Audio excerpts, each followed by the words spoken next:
To ask you was, how was your experience? Were you treated well? Did the mammogram go well for you? Was there a lot of pain involved? The process was a wonderful process. There was no pain. Everyone treated me well. And this is my second mammogram. And the first one I remember being a little bit more painful. But this wasn't painful at all, just pressure. And like I told Leanne, we're athletes, so, you know. Yeah. You know, you break a hand, break a finger, sprain an ankle, so that wasn't painful at all. Right. And the way that you were treated, the way you were brought in and asked the questions, and the way the mammogram was performed, except of course for some of the people being around, few, is exactly how everyone should be treated. That's part of the point. I know that when I talked with you, I discussed, and this is important for what we're discussing now, a family history of breast cancer and how significant that is, but to also keep in mind when you're talking with people that 1 out of 7 women get breast cancer. So it's not just the women who have a family history, but all of us need to be aware. And this is interesting that we have these young ladies, because right now they're not at the age where we would do any procedures, but for them to be aware and to be in the walks, etc., that promote breast cancer, gives them an opportunity to talk with the children in their own school. And I think that's real important.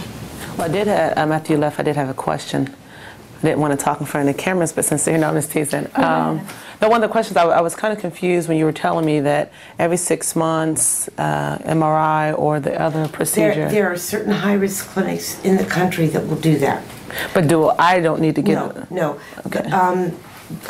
MD Anderson's program, you even are more high risk.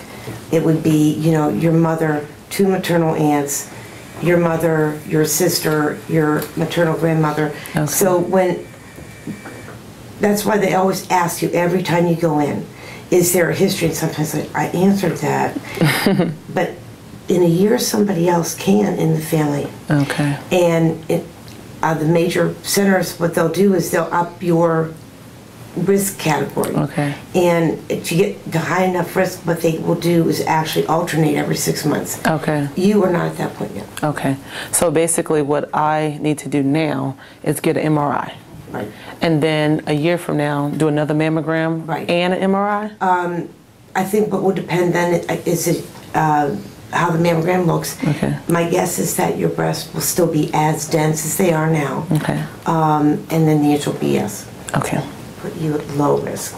Right. Yeah. And I think recognizing that my mom's, the biggest key to her being here next to me was early detection, has really increased my awareness. And I started my mammograms when I first turned 30, and I've had one every year since. And that's reasonable because of the family history. Right, and also making sure that our diet and our lifestyle is consistent with trying to keep our risks low. And that's something that we try and keep in our family with my girls. And so it's all about awareness and education. It is. And I think a lot of people think, well, you know, I'm 23, so I have some pain or I feel a mass. I'll just let it go. And not to scare anybody, but the youngest patient at MD Anderson is 12. The youngest breast cancer patient that I've seen personally was a month ago at the Rose in Houston, 19. So obviously that's not common, but to have a mass and then just assume that it's okay, it's not how we want it to go. We'd rather see that young lady, biopsy it, so that we know that it's not breast cancer, and if it is, then do something about it, treat it. So it makes a big difference to the younger women recognize that they also can and should get ultrasound mammogram if there's a problem. Okay. I think CHRISTUS Santa Rosa has done an excellent job bringing the mobile mammography unit out here to Westover Hills even before the imaging center was open to start providing that service to this community. And our imaging center has great facilities for that. It's going to be great in helping educate this community and keeping them informed. Well, I'm excited it's going to be at the game. on Yeah. August 29th. It'll be exciting, and your birthday. Yeah, oh yeah, can't forget that. No. But you know, I was just talking to Leanne, and then she told me that they're going to have the mobile Mammography unit? yes, there. And I'm excited. I'm excited, and I hope a lot of women go out there and sign up and get it done. Yeah. I was one of those women that actually took advantage of the mobile unit. Did you really? I was working, that's how I was Fabulous. diagnosed. I was working Wow. at home, at the office. One of my coworkers came in and she had just been diagnosed. And I told her I had never taken a mammogram in my life. I was 50 years old at that time. And after I finished my conversation, turned around and started working again, and there was an announcement from my company saying, we're going to have the mammogram out there today. And I took advantage. Immediately I picked up the phone and said, okay, I'm going to go ahead and do it. A week later I had my notice. You need to come in for further tests. So that 5 minutes that I took to get my mammogram taken is what made me be here today.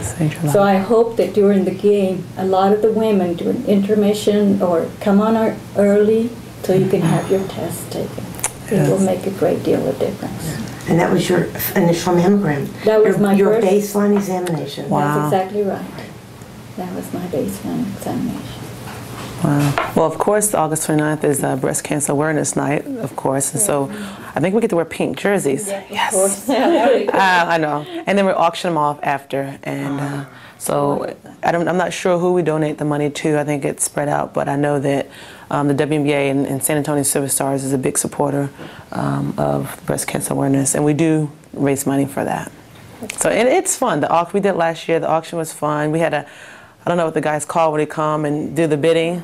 Yeah, he's funny, and you know, he keeps it going, and the fans are there, and it's just I mean, I think the highest. What did Becky and VJ went for the highest? $5,000. Yeah, $5,000 for one jersey. Oh, wonderful. Yeah, so. The jersey signed. Yes, And the jersey and actually it was the jersey we wore. It's all sweaty and all that, and signed, and so they wanted that. Yeah, and you They don't pay watch it $5,000. either. No, you don't. No. Oh, yuck. No, I'm just teasing. But that's something else too that, you know, young ladies in our culture these days, they are athletes now themselves, and they go to these things. I mean, that wasn't true X number of years ago. Didn't do that. And I think for women to step up who are athletes and show both sides, the athletic side, the female side, I think that's a real plus for the younger people in our country. They need those kind of role models, and you do fit that beautifully. Well, thank you. Start off, Helen. The WNBA. Expect great. Now, am I supposed to say that too? Because I just started smiling. The WNBA. Expect great. She has 3 7-year-old Yes. kids like you. Can you imagine that? 3 of them. Are they all triplets? Well, they're triplets, and it's 2 boys and 1 girl. Can you imagine 3 of your sister? I've always liked me. See, I always wanted an older child and then have, but I don't think I'm gonna have any more kids. That's out the question. Mom, don't have any more. Well, don't you want a little brother? No, I don't want any more. She has a little brother. Oh. He's like, they're playmate. Yeah. I have 3 kids, yeah. No, he's like, Reaching my goals, I think, can inspire young children because of the road I took. Just the ups and downs, being persistent, overcoming obstacles, and just teaching young kids that everything doesn't come easy. You have to really work at it. So I think that in itself is inspiration, and I hope it's inspiration to young kids to know that they have to really work at everything.